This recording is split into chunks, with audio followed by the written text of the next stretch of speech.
सहनाववतु सहनौ भुनक्तु सह वीर्यं करवावहै तेजस्विनावधीतमस्तु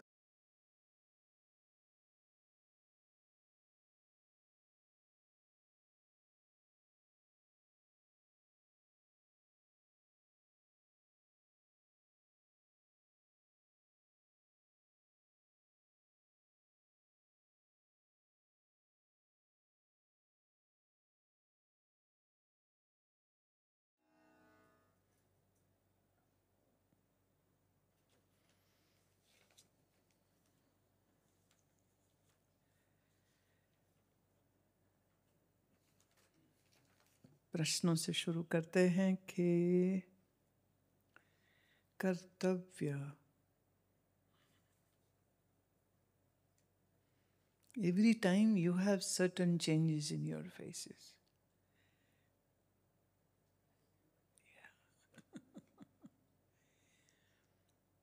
In Sadhana Shiva, you stated that in Maya, Paramatma appears to be Ishwar.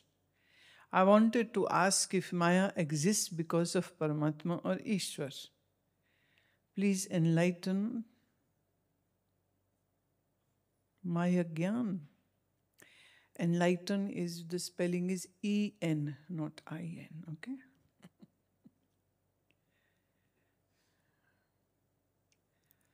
But of course, the absolute existence is the reason that Maya exists. Like when there are 4 walls and a roof constructed, the darkness in the room will be evident. If we break the 4 walls and break the roof, where would be the darkness of that room be? It was dependent on those walls and the roof. Without the walls and without the roof, there isn't any darkness could be found which we see in a closed room. So just use this example to understand. The existence of Maya, now as such the Maya means illusion. Now illusion can strike onto some conscious. For the inert, there is no illusion. Illusion exists, even this will be understood by some conscious intellect. If that conscious intellect is not there, then who would know that it is a Maya or it is darkness? Even when you say, I don't understand, when you say, I don't understand, then somebody is understanding this non-understanding. Like this microphone will never feel that I don't understand what Guru Maharaj speaks. Can it? Because it doesn't have a thinking mind.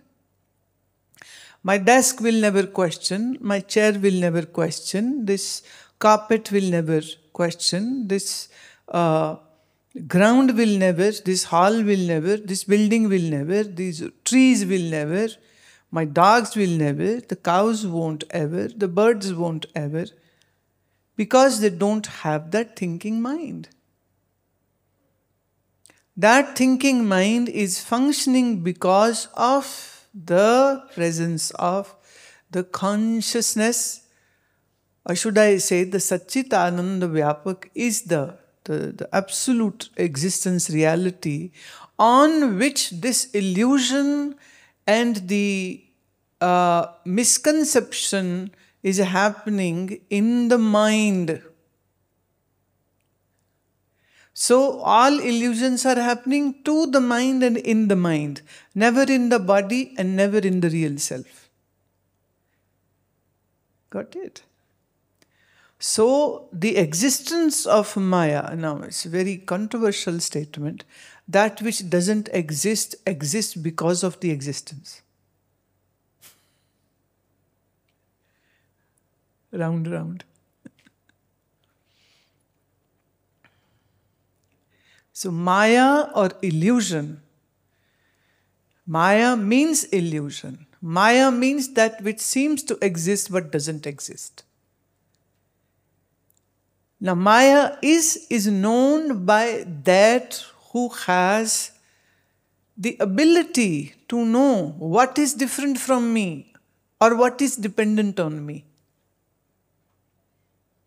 But when I am saying me, then I don't wish to say the reflected self, meaning the individual self, meaning the jiva. I am not talking about jiva at all. So that existence, that which is truth, that which is conscious, that which is ever blissful, that which is omniscient, omnipotent, in that very existence everything seems to existing. And this is what the reality of Maya is.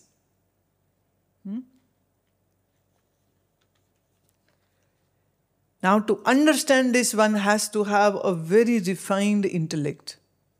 Like very refined sand is a mirror, and a very crude form of mirror is sand. So there aren't any reflections going to happen in the sand, but there is a reflection going to happen in the mirror. So one way mirrors and sand are like one, but yet the difference is huge. Right? Hetna. As you said yesterday, I tried to exhale double the amount of inhalation, but I couldn't do. Yeah, I know you will not be able to perform this because to be able to perform the double amount of exhalation is only possible when you have a regulated and very deep, normal breathing and normal exhalation. Because of stress, we don't breathe properly. Our breath is very shallow. Because the breath is very shallow and there is a weakness in the diaphragm, that's why the exhalation won't be happening to the double number. That is why it is very important to practice yogasanas and learn to let go of things and emotions. That will unclog your diaphragm and your muscles will perform better because your muscles are too weak. The intracostal muscles in the chest, in the abdomen area, when these are weak, then you will be unable to breathe deep or exhale deep. So for that purpose, performing yogasanas every day very mindfully is very important. Now this change will not come in just 1 week or a month. You need to practice it for longer time. बहुत लोग ये बात नहीं समझते हैं कि अगर आप ठीक से आसन नहीं करेंगे तो आपके ये जो मांसपेशियां हैं छाती में और पेट में ये बहुत कमज़ोर हो जाती हैं। और दूसरा, जब आप बहुत इमोशनल रहते हैं, मतलब बात बात पे गुस्सा आया, बात बात पे नाराज़गी आई, बात बात पे उदासी आई, बहुत हाइपर हैं, बहुत जल्दी गर्म ठंडे होते रहते, बहुत जल्दी रोने लग जाते हैं, तो ये सब जो आपके इमोशंस हैं ये भी आपके पूरे शरीर को कमज़ोर कर देते हैं। और जब शरीर कमज़ोर होता है, मांसपेशियां कमज़ोर होती हैं, डायफ्राम कमज़ोर होता है, तो आपका श्वास गहरा नहीं हो सकता।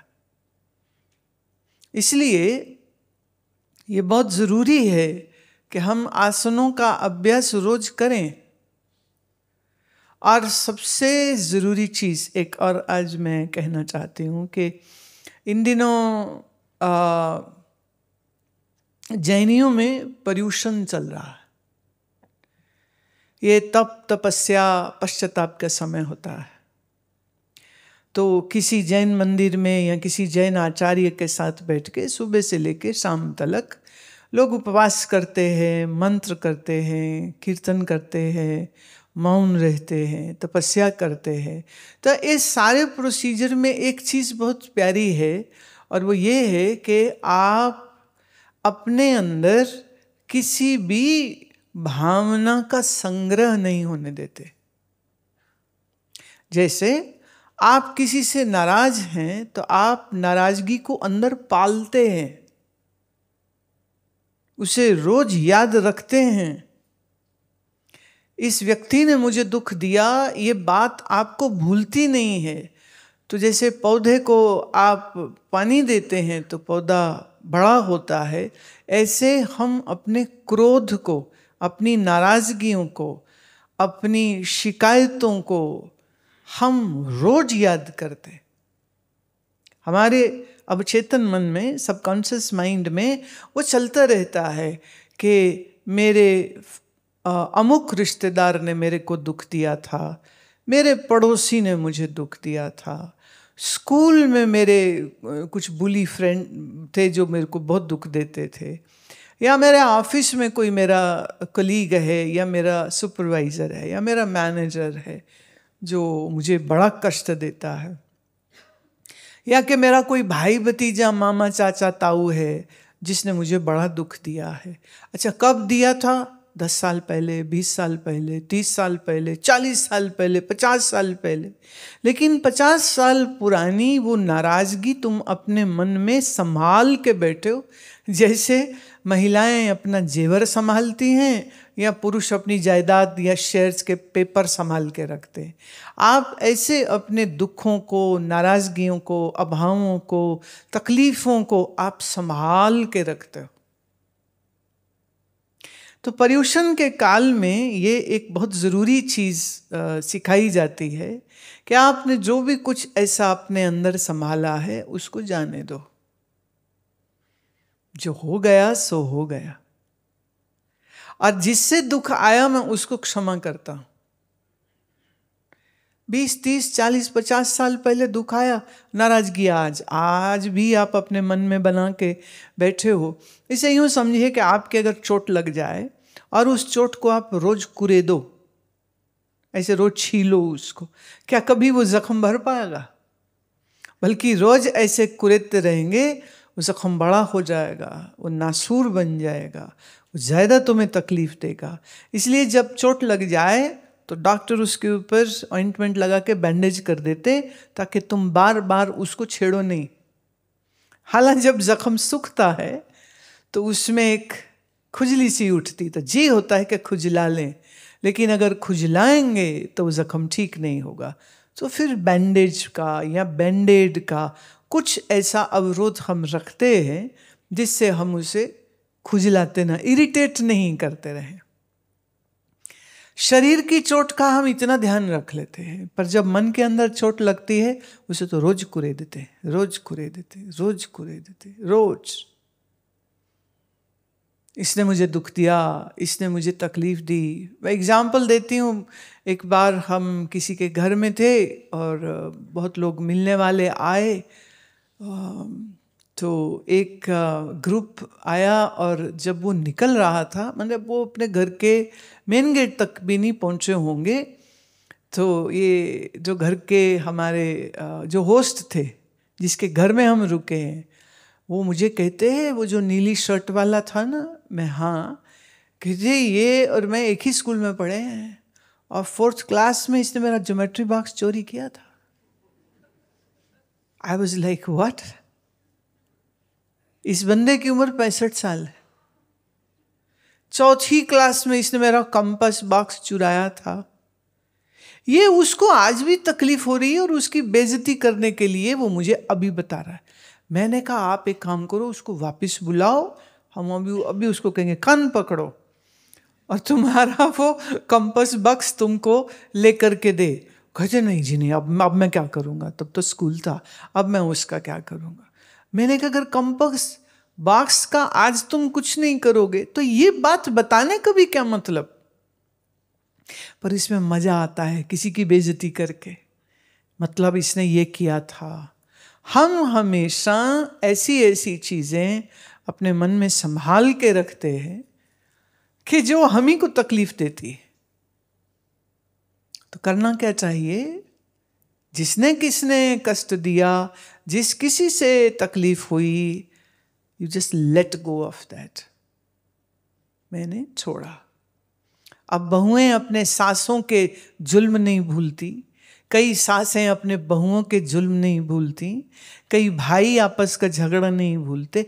मर जाते हैं लेकिन एक दूसरे को माफ नहीं करते, मर जाते हैं लेकिन झगड़ा खत्म नहीं करते हैं। सो इस झगड़े को निपटा देते हैं अगर हम, तो हमारा मन हल्का होता है। तो किसी को क्षमा देने से हम बड़े नहीं होते हैं, लेकिन हम अपने घावों को भरने का अवसर देते।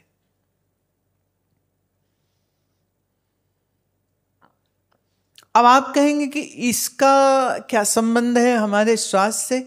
संबंध ये है, जब आप पुरानी कड़वी यादें, कड़वी भावनाएं अपने मन में संभाल के रखेंगे तो वो आपको दुख देती है, आपके वर्तमान को प्रभावित करती है,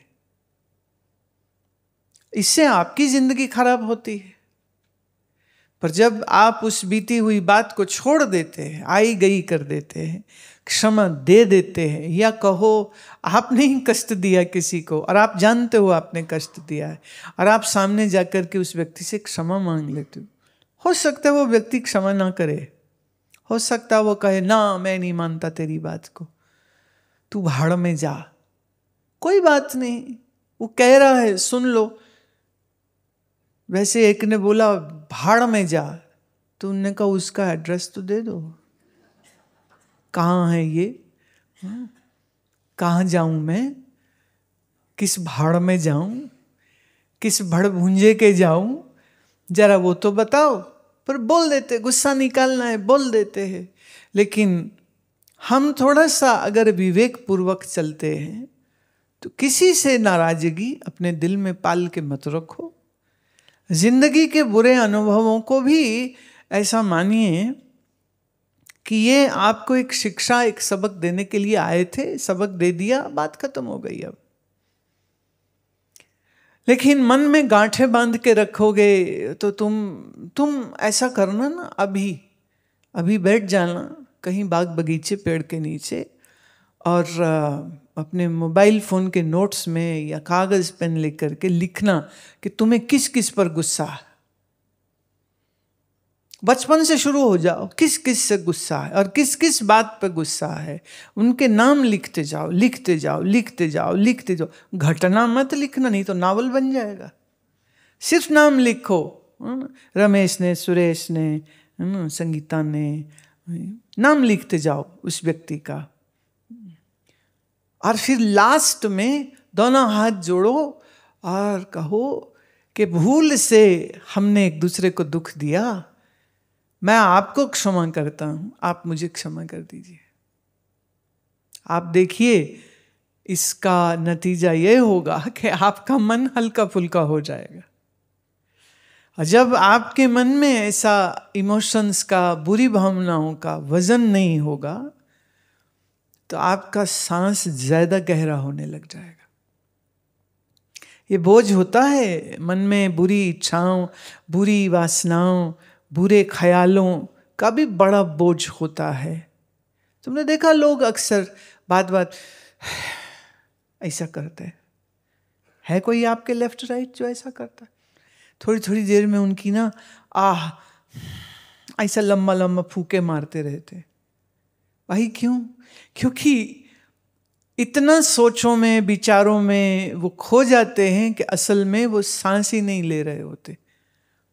तो डेप्रिवेशन ऑफ ऑक्सीजन की जब कमी हो जाती है तो हमारा जो इनवॉलंटरी रेस्पिरेटरी सिस्टम है वो ओवर पावर करके और फिर ज़बरदस्ती सांस आपको लंबी अंदर लेने को मजबूर करता है।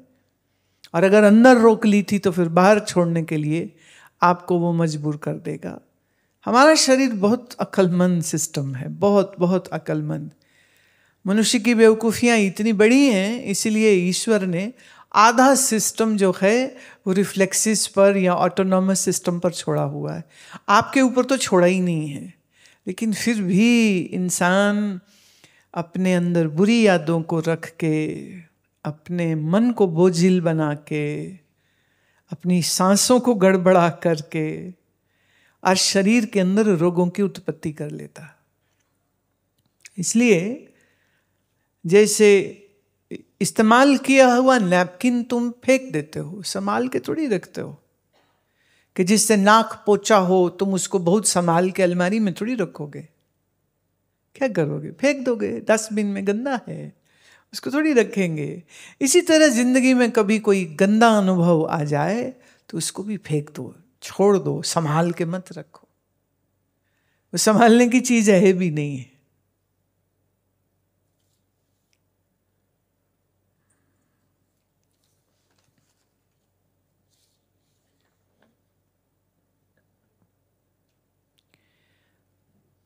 कोट कपूरा गुरप्रीत पूछते हैं, मेरा मन बहुत अतृप्त है, बहुत डाउटफुल रहता हूँ, ये करना नहीं करना, कभी ये नहीं मिला कभी वो नहीं मिला, बहुत मूड स्विंग्स होते हैं।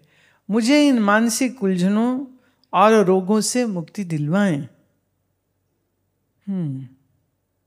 साथ ही मुझे वात पित्त दोष भी है, जिस कारण मैं ज्यादा कपालभाति नहीं कर सकता।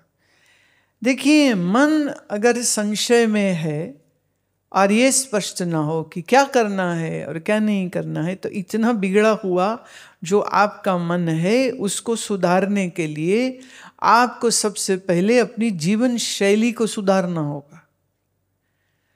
तो खाएं वो जो सुपाच्य हो, पिएं वो जो सुपाच्य हो। अभी हम अहमदाबाद में थे तो एयरपोर्ट पे मैं देख रही थी कि वो सुबह ही सुबह उन्होंने खाने का कुछ सामान लिया और इतनी बड़ी बोतल कार्बोनेटेड ड्रिंक की, आप जानते ही, जिसमें गैस होती है, ऐसे काला लाल सफ़ेद पानी, बहुत सारे पैसे दे के जो लेते हो तुम, जिसमें 15 से 20 चम्मच चीनी होती है और बहुत ख़राब केमिकल्स होते हैं, वो लेकर के बंदा बैठा है, खा रहा है और वो पी रहा है। तो मुझे लगा कि इसको इतनी भी समझ नहीं है कि ये खुद अपने शरीर को इस ड्रिंक के माध्यम से खराब कर रहा है। लेकिन हम उठ के उसे ये तो नहीं कह सकते ना कि ये मत करो। आप कौन हो? Who are you? तो हम देख ही सकते हैं। और फिर जब हेप्टोलॉजिस्ट, ये जो लीवर के डॉक्टर होते हैं, जब फिर वो बताते हैं कि इस समय भारत में सबसे ज़्यादा अगर कोई बीमारी फैल रही है तो वो non alcoholic cirrhosis of liver है। जो शराब नहीं पीते हैं उनके लीवर खराब हो रहे हैं।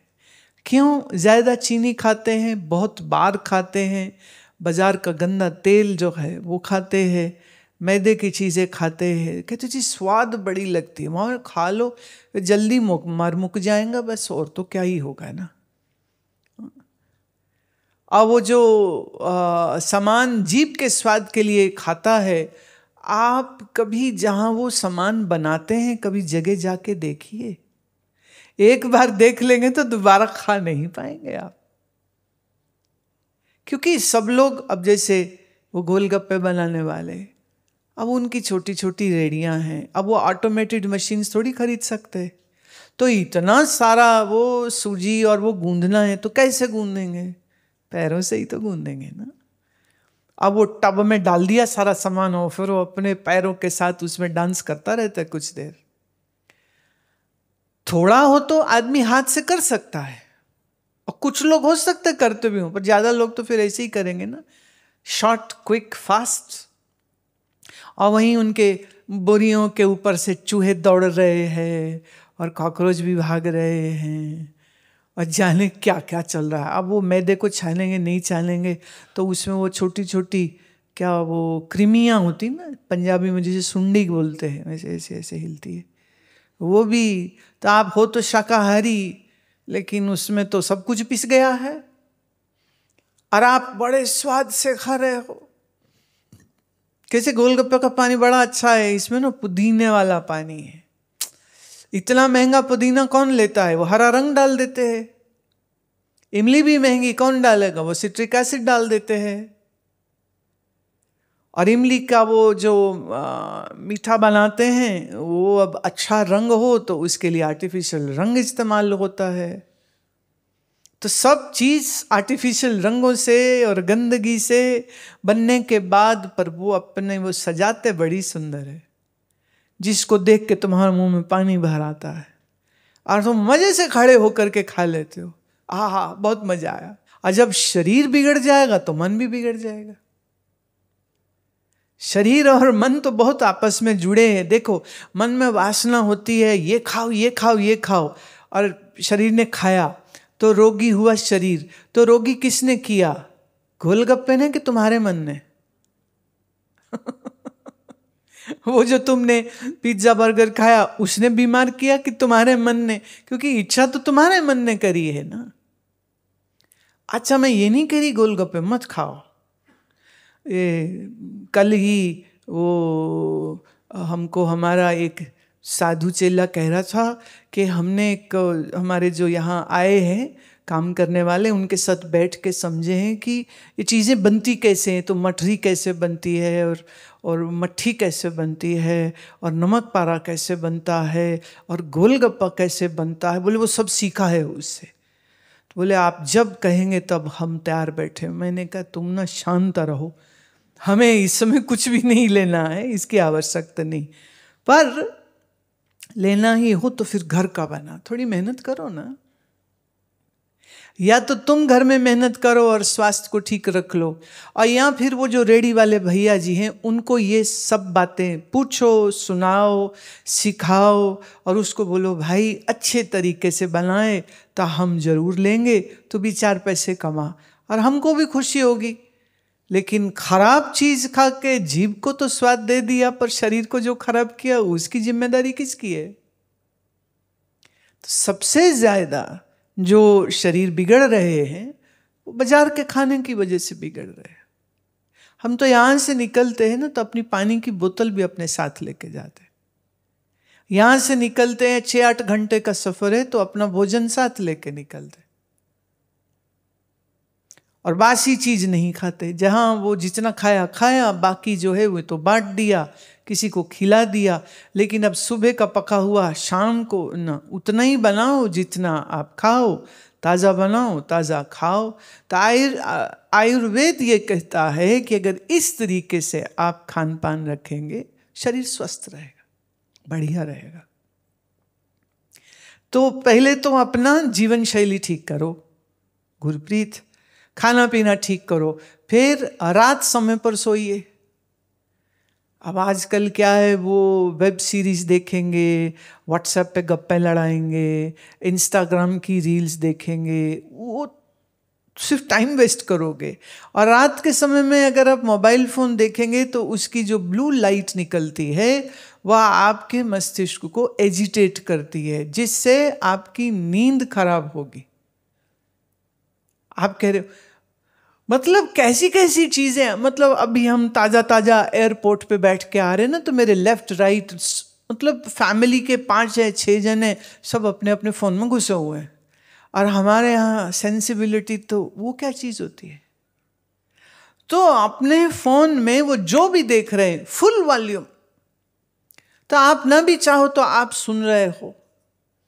कहीं कोई 2 औरतें लड़ रही हैं वो सुन रहे हैं, कहीं कोई 2 एंकर्स लड़ रहे हैं न्यूज़ चैनल के तो वो, कहीं बच्चे लड़ रहे हैं, कहीं मुर्गे लड़वा रहे हैं। और फिर एक था अपने कुत्ते का मेकअप कैसे करो। ओह माय गॉड, मतलब किसी ने पूछा मेकअप क्या है, कहते मेकअप वो कला है जिससे तुम अपने आप को खुद धोखा देते हो। अभी वो कुत्ते का मेकअप कर रहे हैं, तो जाने क्या क्या। और सबके फोन चल रहे हैं और सबके ऐसे गर्दनें फोन में झुकी पड़ी है। अब आप देखिए, इस समय अगर IQ लेवल्स चेक किया जाए तो मैं ये कहूंगी कि इस समय सबसे कम दर्जे का IQ लेवल। देख देख करके स्क्रीन्स को आप अपनी सेंसिबिलिटीज को गंवा रहे हो। And the most damaging thing Now the psychiatrists are saying are the short reels which you watch. Those are which really bombards the brain and confuses the brain. तो थोड़ा स्क्रीन कंजम्पशन को कम करिए, खाना पीना ठीक करिए, सुबह जल्दी उठिए. बेसिक रूल्स हैं, कोई नई चीज नहीं मैं बता रही. आर्मी वाले तुम देखो, हमने तो शरीर का बचपन जो है ना, वो महीना डेढ़ समर वेकेशंस डलहौजी में होते थे. तो नीचे बैलून में आर्मी कैंटोनमेंट थी, तो नीचे से ऊपर 6 किलोमीटर, तो वो पलटन की पलटन भागती हुई आ रही है. ऐसे कदम से कदम मिला के वो ऊपर आएंगे और फिर ऊपर से वापस नीचे दौड़ते हुए जाएंगे. क्या बढ़िया उनकी फिटनेस होती है. तो अब वो फिटनेस का ध्यान आर्मी रखती है, एयरफोर्स रखती है, लेकिन आप लोग नहीं रखते हो. तो ये मैंडेटरी होनी चाहिए ना. सोचो आपके घर में 3, 4, 5 मेंबर हो, सुबह सब अपना कस के जूते वूते और 5 किलोमीटर भागा करो, 5 किलोमीटर की दौड़ लगाओ, अथवा लंबी सैर करो तेज चहलकदमी करते हुए, या फिर मैट बिछा के 1 घंटे आसन करो. आसनों के बाद जब तुम शवासन में रेस्ट करोगे, विश्राम करोगे ना, देखो तुम्हारे मन की सारी कंफ्यूजन्स खत्म हो जाएंगी. दिमाग की घंटी सही बज जाएगी. फिर तो दिमाग को थोड़ा चुप तो कराओ. दिमाग में तो मतलब नौचंदी का मेला चल रहा है. इतना शोर दिमाग में डाल रहे हैं, बाहर से डाल रहे हैं, और फिर आप कहते हैं हम निर्णय नहीं कर पाते. भाई कैसे करोगे निर्णय? थोड़ी भीड़ कम करो विचारों की. So bring that quietude to your mind. Eat good food, eat good organic food. अच्छा खाओ और स्वास्थ्यवर्धक खाओ. ये मूड स्विंग सब अपने आप ठीक हो जाते. वेले बंदों के मूड स्विंग होते हैं, मतलब काम करने वालों के मूड स्विंग होते हैं. कोई सोचो ना, आर्मी में पलटन में वो सूबेदार आए और कहे साहब आज मूड नहीं है. साहब कहेगा राइफल उठा सिर पर और 10 चक्कर लगा ग्राउंड के. कोई सोच नहीं सकता है कि ऐसी बात आर्म्ड फोर्सेस में कभी कोई बोले कि आज मूड नहीं है ना. आज बारिश हो रही, पकौड़े खाते हैं, काम क्या करना है. आपको लगता है ऐसे कभी होता होगा? कभी कभी तो हालांकि हमारी इंडियन आर्मी इतनी तगड़ी है, उसको आवश्यकता नहीं है, लेकिन कभी कभी मुझे लगता है सिंगापुर और इजराइल की तरह फॉर श्योर 2 साल की या 3 साल की सर्विस जो है वो हर सिविलियन को देनी चाहिए. थोड़ा तो डिसिप्लिन आ जाए. वहाँ कोई मूड स्विंग नहीं होते, काम होता है, मेहनत होती है. स्ट्रैटेजीज पे जिन्होंने काम करना है, जो थिंकर्स हैं वो करेंगे, जो इन्फेंट्री वाले वो अपना करते हैं, और एकदम बढ़िया जिंदगी ऑर्गेनाइज होती है. ये फ्रीडम के नाम पे, एंटरटेनमेंट के नाम पे हम इतना अपना वक्त खराब करते और फिर पूछते जी मूड स्विंग का क्या करूं. तो मूड स्विंग के लिए तो थोड़ा जिंदगी का लहजा बदलना पड़ेगा प्यारे.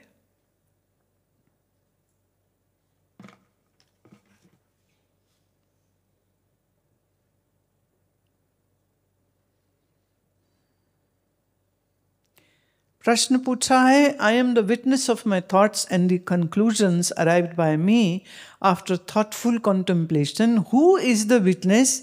Is it my buddhi or some other faculty of my mind or some inner being, jiva or atma?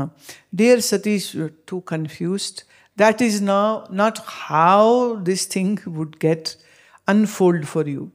इसके लिए जो चाहिए वो है बहुत विधिवत तरीके से आप एक एक स्टेप जो है वो समझें. मन क्या है, बुद्धि क्या है, चित्त क्या है, चेतना क्या है, मन में आया हुआ जो प्रतिबिंब है वो क्या है, आत्मा का शुद्ध स्वरूप क्या है, जीव का स्वरूप क्या है. अब कभी आप बुद्धि को साक्षी बना रहे हैं, कभी आप आभासित मैं को साक्षी बना रहे हैं, तो ये तो सिर्फ ये बता रहा है कि आप ठीक से समझे नहीं हैं. बुद्धि और मन का क्या भेद है, मन में आए हुए आभास और शुद्ध आत्मा का क्या फर्क होता है। जब तक ये सब बुनियाद जो है ना वही सही नहीं होगी तो बिल्डिंग सही नहीं हो सकती है। वेदांत ना इसे टुकड़े टुकड़े में समझा नहीं जा सकता है। तो मेरा आग्रह है कि निर्वाण षटकम आत्मबोध, ये 2 ग्रंथ हैं आदि शंकराचार्य के, जिसको मैंने बहुत डिटेल से समझाया है। ये इसके वीडियोस भी हैं, ऑडियो भी है, बुक भी है। जो चाहें उसको लीजिए, बहुत अच्छे से पढ़िए, बहुत अच्छे से सुनिए और समझने की चेष्टा करिए, ताकि ये जो खिचड़ी पक गई है जीव, बुद्धि, साक्षी और आत्मा की, तो इसको थोड़ा सॉर्ट आउट करने की आवश्यकता है। प्रश्न पूछते हैं, महेश मन जड़ है तो ये मरता क्यों नहीं है जब शरीर मर जाता है? नहीं, मन पूरा जड़ नहीं है। मन में कुछ भाग चेतन का भी है और मन में कुछ भाग जड़ता का भी है। ये मलिन सत्वगुणी है, मन के अंदर दोनों है। जैसे जिस बल्ब से रोशनी आ रही है तो लगता है बल्ब भी रोशन हो गया, पर क्या बल्ब रोशन हो गया, या कि अंदर फिलामेंट जल रहा था इसलिए बल्ब के रोशन हो जाने का धोखा हो जाता है। हालांकि रोशनी तो वहीं से आ रही है, लेकिन अगर पीछे से लाइट बंद कर दें तो बल्ब तो वो कांच का एक गोला सा ही रह जाएगा। अभी रोशनी आ रही है क्योंकि लाइट आ रही है, पर बल्ब भी हो, तार भी हो, स्विच भी हो, पर पीछे से लाइट नहीं आए तो रोशनी कैसे आएगी?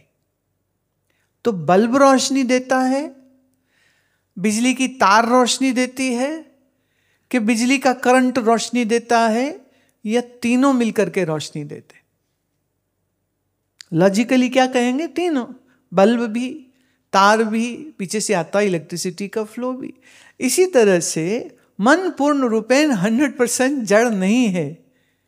ये मन मुझ चेतन स्वरूप के सानिध्य से चेतन जैसा, इसलिए मन पूरा जड़ नहीं, मन पूरा चेतन नहीं, मिश्रण है ये।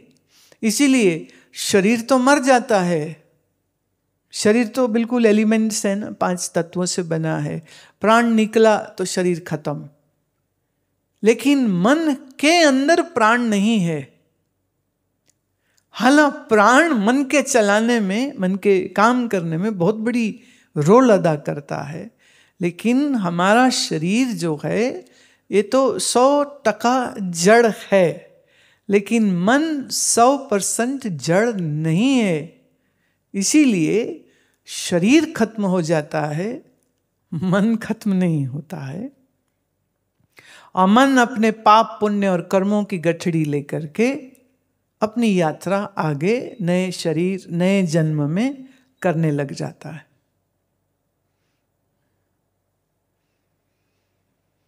ऐसा ही प्रश्न आया है नरेंद्र राठौड़ जी का। वो पूछते हैं, मैं हूं की भावना आत्मा की एक प्रतिछाया है और ये सूक्ष्म शरीर में परावर्तित होती है, तो फिर जब शरीर नहीं होता तब मैं हूं की भावना भी नहीं होती, लेकिन उस स्थिति में आत्मा का अनुभव भी नहीं होता, तो फिर आत्मा का अनुभव कैसे करें?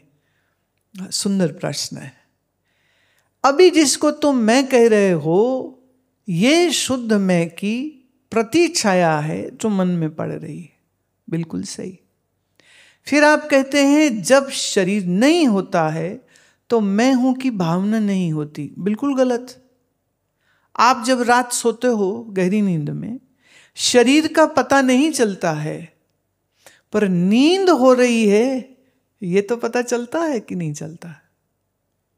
अच्छा, आप लाइट बंद कर दिए, आंख बंद कर दिए, एसी ऑन है, ब्लैंकेट ले लिया, पड़े हैं, नींद नहीं आ रही है, इसका पता किसको चलता है? शरीर को, मन को, मन के अंदर आई आत्मा की प्रतिछाया को, या मुझे? शरीर को नींद आ गई, और रात भर सोते रहे, तो नींद किसको आई? पहला प्रश्न, शरीर को आई कि मन को आई? हाँ, किसको आई? और मन जागा रहा क्या? मन को भी आई। पर सोते सोते में आके मच्छर कान में घूं घूं करे तो सोते सोते में उसको ऐसे थप्पड़ लगा देते हो और सुबह कहते हो ये मेरे खून कहाँ से आ गया? अच्छा, मच्छर आया था तो उसको मार दिया हो। माने तुम्हारा क्या निशानेबाज हो तुम कि नींद में मच्छर ने अपना गाना गाया और तुमने नींद में ही थप्पड़ मार दिया उसको। सो रहे थे पर ठंड लगी, कब चद्दर खींच के ऊपर ले ली पता नहीं है, पर चद्दर ली ना। एक पति पत्नी, ये रियल टाइम बात कह रही हूं, पति पत्नी, पत्नी थोड़ी मोटी थी, पति थोड़े पतले थे। तो कोई शादी के 3 महीने निकल गए, अक्टूबर में शादी हुई थी, तो जनवरी आ गई। तो पतिदेव ने पत्नी को बैठाया और कहा कि देखो आज से तुम अलग बिस्तर में सो, मैं अलग बिस्तर में, तेरी रजाई अलग मेरी अलग। बोली क्या मतलब? हम साथ नहीं सोएंगे? कहते साथ नहीं सोएंगे, तू एक करवट मारती है, मेरे से रजाई उतर जाती, मैं रात भर ठिठुरता रहता हूं और तू मजे से सोती रहती है। नहीं मैं ऐसे थोड़ी कर सकती हूँ। बोले रोज ऐसा होता है। नहीं झूठ बोलते हो, ऐसा नहीं है। उनने रात को वीडियो कैमरा ऑन कर दिया अपने फोन का, अगले दिन सुबह दिखाया, बोले देख वो जैसे करवट लेना यूं तो पूरी रजाई उसके साथ, आधी पहले इधर है और वो करवट मार, अब शरीर बड़ा है और वो मारे करवट तो पति देव की रजाई गई। अब नींद इतनी आई है कि उठ के नई रजाई या कंबल वो तो ले नहीं पाए, पर सो भी रहे हैं और ठिठुर भी रहे हैं। और इसी बात पे उनका 6 महीने बाद डाइवोर्स हो गया था कि वो पत्नी जिद करे साथ ही सोऊंगी, पति कहे मैं नहीं सोता। वो कि कौन ठिठुरे, और कह रहे चलो रजाई ले लेते हो, ये भी मैं चलो स्वीकार कर लूं। और फिर वो रात को तो कई बार टांग मार देती, मैं बिस्तर से नीचे गिरा पड़ा होता हूं। तो अब तो गधी की तरह दुलत्ती मारेगी तो मैं नहीं खाऊंगा। मैं शादी इसलिए नहीं करी कि अपने ही बिस्तर से नीचे कोई गिरा दे मुझको, या मेरी रजाई भी तुम ले लो, तो मैं नहीं। अब पत्नी कहे मुझे तो बिल्कुल भी नहीं पता। जैसे एक सज्जन, अभी हम कहीं गए तो 2-3 लोगों को कमरा शेयर करना था, तो वह आपस में बात करते, बोले तुम खराटे तो नहीं मारते? कहते ना बिल्कुल भी नहीं। कह रहे चल फिर ठीक है। अगले दिन सुबह वो मुंह फुला के बैठे हुए, बोले काहे? बोले रात भर खराटे मारे हैं तुमने, हम तो पैर से मार मार के तुमको उठाते थे, तुम कहते थे हैं कौन है कौन है, और फिर सो जाते थे।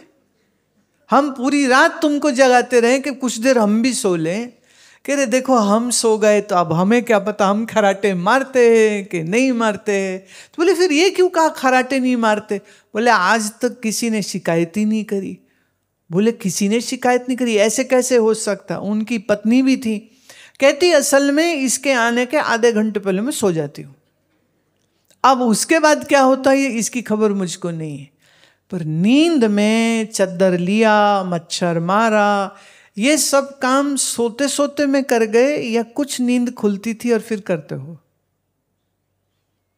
लेकिन फिर भी कहाँ शरीर पड़ा है, किस शहर में पड़ा है, किस कमरे में पड़ा है, ये सुधि नहीं होती।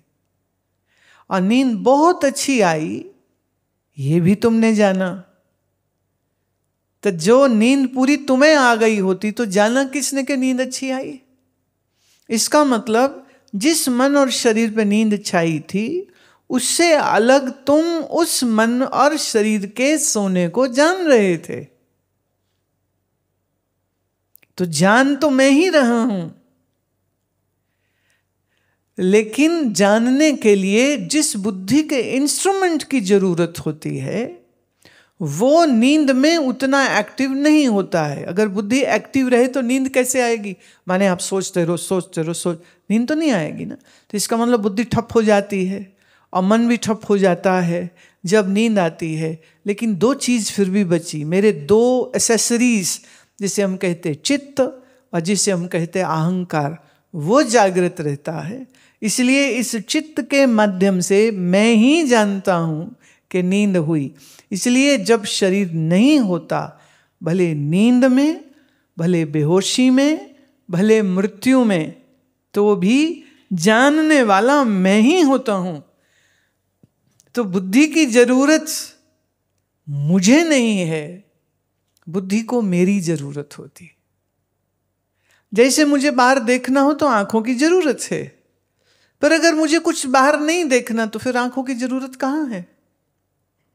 जैसे रात के समय में आप आंख ही बंद कर लेते हो क्योंकि कुछ देखना नहीं है, तो उससे तुम अंधे थोड़ी हो जाते हो।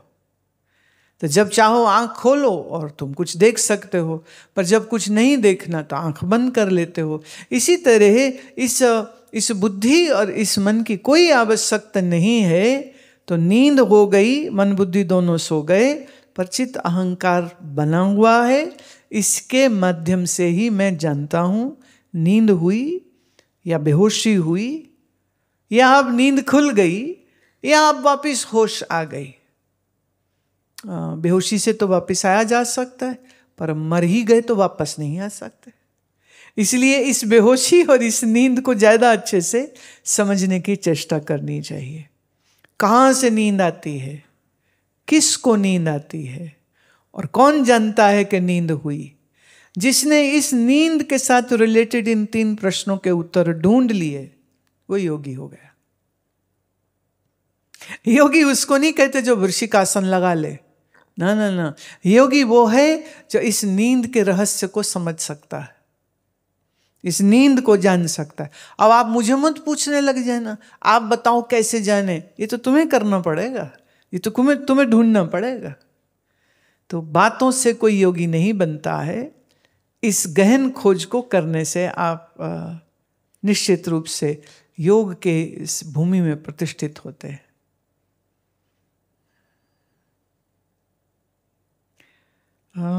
दिलीप मनचंदा लखनऊ से पूछते हैं कि मैं कई वर्षों से अमृत वर्षा ऐप के माध्यम से जुड़ा हूँ, सुनता हूँ और महसूस करता हूँ कि राग और द्वेष ये दोनों भाई चित्त के को समय समय पर अशांत करते हैं, जबकि मुझे आपके वचनों से ये ज्ञात है कि इनसे मुझे कुछ मिलने वाला नहीं है, पर मन के वेगों को रोकने में असमर्थ हूँ। वो तो है, चलो पता तो चला ना कि खुद को परेशान खुद ही कर रहे हैं। सीरियसली, वो मुझे एक बार किसी ने दिखाया, एक छोटा सा वीडियो था जिसमें 6-8 महीने का बच्चा होगा, उसने ऐसे अपने ही बाल ऐसे पकड़े हैं और खींच रहा है और रो रहा है, पर उसकी माँ अगर उसका हाथ छुड़वाना चाहे कि बाल छोड़ दो तो वो छोड़ भी नहीं रहा, और खींच भी रहा है और रो भी रहा है, और खींच भी रहा है और रो भी रहा है। वो बड़ा बुरा रो रहा है, लाल हो रहा है रो रो के, फिर बाल नहीं छोड़ रहा है, खुद को कष्ट खुद ही दे रहा है। मैं तो यही कह सकती हूँ दिलीप जी, आप भी वही बच्चे हो जो इस राग द्वेष की जकड़न से खुद को तकलीफ भी दे रहे हो, पर राग द्वेष छोड़ नहीं पा रहे हो। तो अब मन को अगर विश्राम में रखना है तो राग द्वेष तो थोड़े ढीले करने ही पड़ेंगे।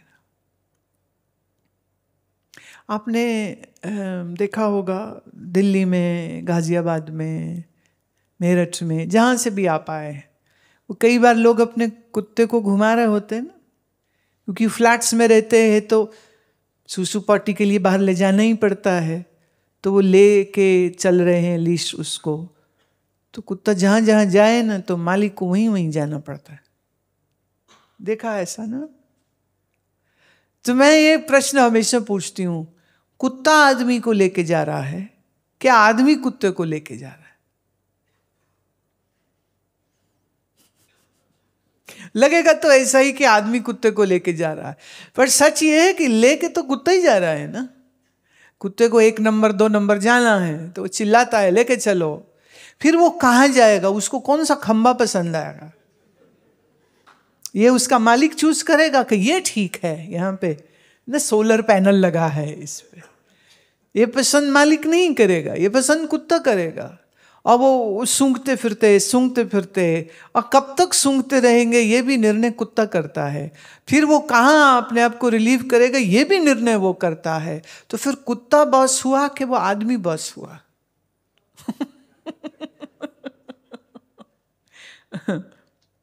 बस अब इस एग्जाम्पल को आप अपने ऊपर ले जाइए। मन है आपका कुत्ता, आप है उसके मालिक। तो आप मन आपको चलाता है कि आप मन को चलाते हैं? बोलो।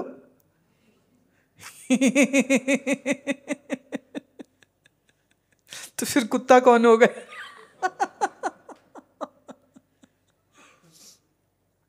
मन चलाता है। मन जो कहता है वो आप करते हैं। मन किसी से दोस्ती, किसी से दुश्मनी कर लेता है। मन किसी को अपना, किसी को बेगाना बना लेता है। मन किसी को बहुत फेवरेट और किसी को आई हेट यू बना लेता है। और फिर फंस गए तुम चक्कर में। अब मरो तुम। अब हम नहीं चाहते कि ये कष्ट हमको हो, तो राग ढीले करो और अपने द्वेष भी ढीले करो, जिससे आप नफरत करते हैं। मैं उम्मीद करती हूं नहीं करते, पर फिर भी जिससे करते हैं उस व्यक्ति को कोई बहुत प्यार करता होगा, राइट? और जिसको आप प्यार करते हैं उससे कोई बहुत दुश्मनी करता होगा। तो इसका मतलब 100% ना कोई अच्छा है ना कोई बुरा है। आपका दिल जहां आ जाए वो अच्छा, और जहां से आपका दिल उठ जाए सबसे बुरा। तो डेफिनेशंस तो हम दे रहे हैं ना, आरोप तो ये हम करते हैं कौन बुरा कौन अच्छा। एक्चुअल में ना कोई बुरा ना कोई अच्छा। तो कबीर जी का ये दोहा बहुत जबरदस्त लाभकारी है। कबीरा खड़ा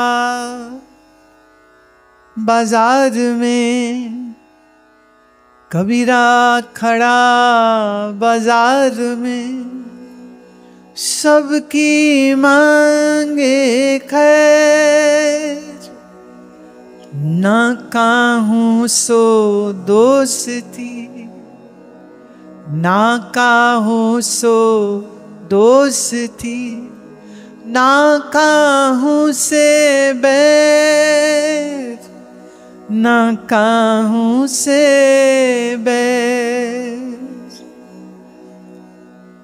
न दोस्ती अच्छी, न दुश्मनी अच्छी, न राग अच्छे, न द्वेष अच्छे।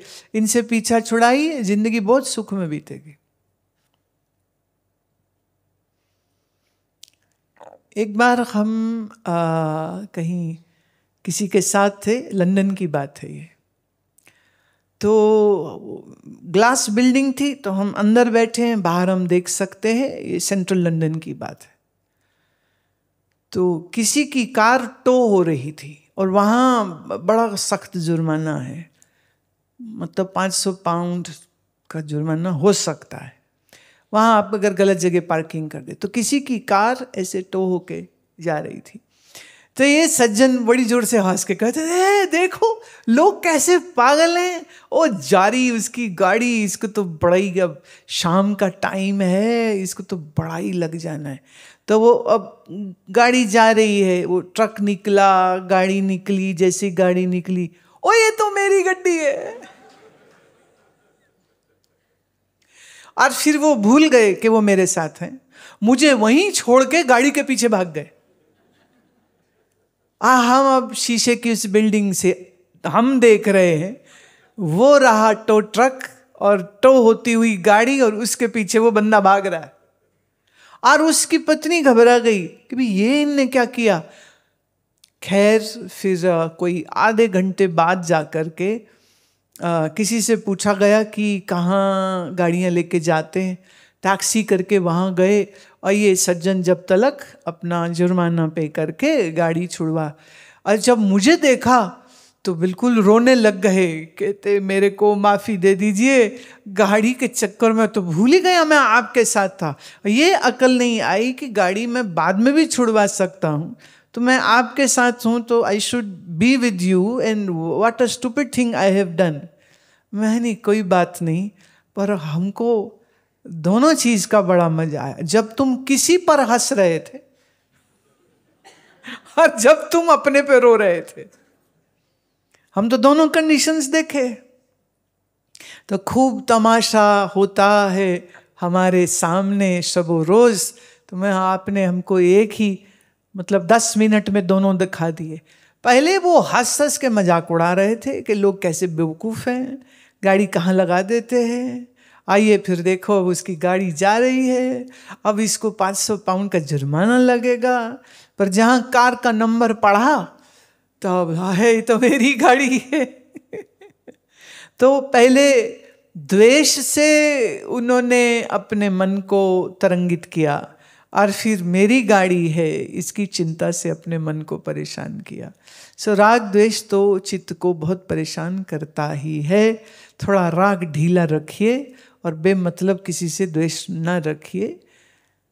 सबको अपना अपनी जिंदगी जीने का अवसर होता है और सबको अपनी अपनी गलतियों से सीखने का अवसर होता है। कोई किसी को समझा नहीं सकता और कोई किसी को सिखा भी नहीं सकता है। जिंदगी सिखाती है, पर फाइनली तो हमको समझदार होना ही पड़ता है। तो अपने राग द्वेष दोनों को ढीला कीजिए। बोझ मुक्त करते हैं तो हम सुखी रहते। हम मतलब हमारा मन सुखी रहता है। और अगर बोझ रखेंगे तो हमारा मन व्यथित रहेगा। So we have to make a correct choice, a right choice, what we wish to do.